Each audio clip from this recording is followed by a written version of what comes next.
Els tres porquets! Eren tres germans, tres bonics porquets músics, que van decidir fer-se la seva casa al costat del bosc. El primer porquet, sense pensar-ho molt, va fer la seva caseta de palla, però el malvat llop, que vivia al bosc, era molt envejós. Arribà cautelós al costat de la caseta, inflar els pulmons i va bufar amb força.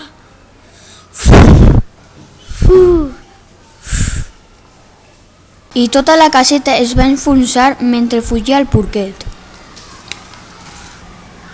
El segon porquet no va fer la casa de palla, la va construir de branques del camp i en contemplar tan bella casa es va posar a cantar i a tocar la mandolina. Poc va durar la seva alegria. Es va acostar a la casa del llop i va bufar com la vegada anterior. Uf! La fràgil caseta es va desfer i el pobret porquet va fugir. Va seguir endavant el malvat llop i es va descobrir una altra casa. Era la qual el tercer dels porquets acabava de construir.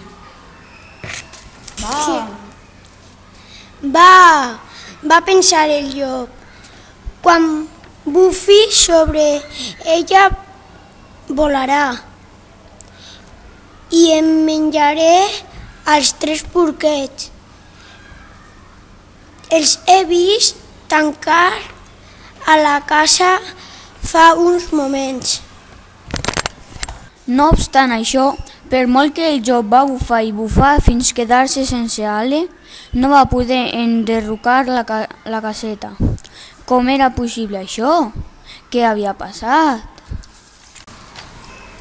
Doncs el tercer porquet, més previngut que els seus dos germans, havia construït la seva caseta amb maons i ciment, de manera que així quedaven fora el perill de les dents tan esmolades del llop.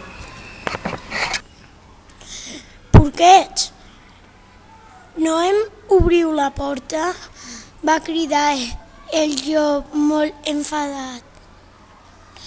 Doncs us menjaré tot i això perquè em vaig a pujar a la taulada i entraré per la xemeneia.